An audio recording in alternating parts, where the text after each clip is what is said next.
2 semaines après sa visite en Égypte, le pape François quitte Rome à nouveau, mais cette fois c'est pour se rendre en pèlerin à Fatima, au Portugal, où la Vierge est tout spécialement célébrée le 13 mai, et où François vient fêter le centenaire des apparitions et canoniser 2 des 3 petits voyants, François et Jacinthe. Alors Fatima, c'est une ville moyenne, à peine plus de 10 000 habitants, au centre du Portugal, mais aujourd'hui c'est un des plus grands sanctuaires du monde. Et pour comprendre pourquoi, il faut revenir à ce qui s'est passé il y a 100 ans, ou même un petit peu plus de 100 ans, puisqu'en fait, ça commence en 1915, lorsqu'une petite fille, Lucie dos Santos, et 3 de ses amis, alors qu'elle récite le chapelet, voient une figure lumineuse qui leur apparaît à 3 reprises. Un peu plus tard, Lucie est avec ses cousins François et Jacinthe en 1916, et cette fois, c'est un être éclatant de lumière, un ange qui vient s'adresser aux enfants et leur demande des prières et des pénitences. Et puis le 13 mai 1917, une dame toute vêtue de blanc et plus brillante que le soleil apparaît aux 3 petits bergers et elle leur parle en leur demandant de revenir le 13 de chaque mois pendant 6 mois à ce rendez-vous. Au fil des rendez-vous, la Vierge va demander aux enfants de prier, de faire des sacrifices pour le salut des âmes. Elle va leur confier ce message d'appel à la pénitence et à la conversion. Elle va leur révéler 3 secrets. D'abord, une vision de la souffrance des âmes en enfer. Ensuite, elle leur annonce la fin prochaine du conflit qui déchire le monde. On est en 1917. Mais elle leur dit aussi qu'un autre, plus terrible encore, surviendra si l'on n'arrête pas d'offenser Dieu. Enfin, elle leur montre des visions des persécutions contre l'Église et contre le pape.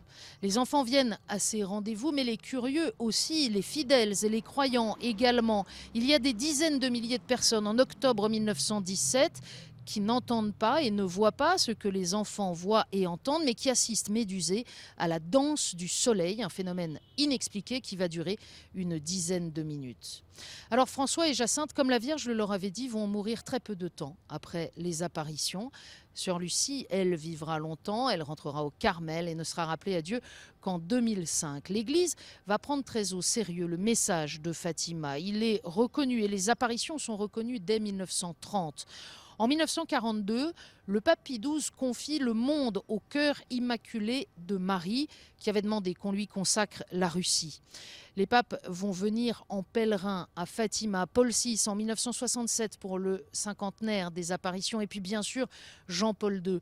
Jean-Paul II qui aura un lien tout spécial avec Fatima, après que le 13 mai 1981, il a eu la conviction que c'est la main de Notre-Dame de Fatima qui a dévié la balle qui devait le tuer au cours de l'attentat. Et cette balle, aujourd'hui encore, elle est enchâssée dans la couronne de la statue de Notre-Dame de Fatima.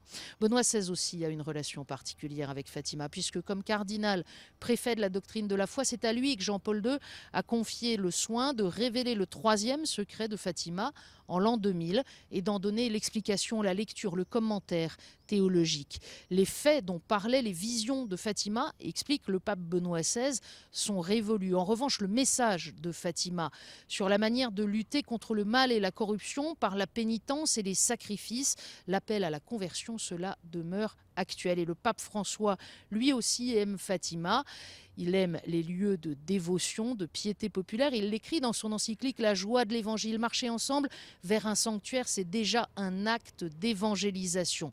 Alors bien sûr, le pape va tout de même rencontrer le président et le premier ministre portugais, mais il vient avant toute chose pour prier à la chapelle des apparitions. Il sera ce vendredi soir à la veillée.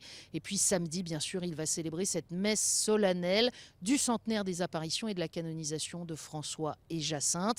Tout cela est bien sûr à suivre en direct sur KTO et ktotv.com avec Marie, pèlerin dans l'espérance et la paix. C'est le thème de ce pèlerinage.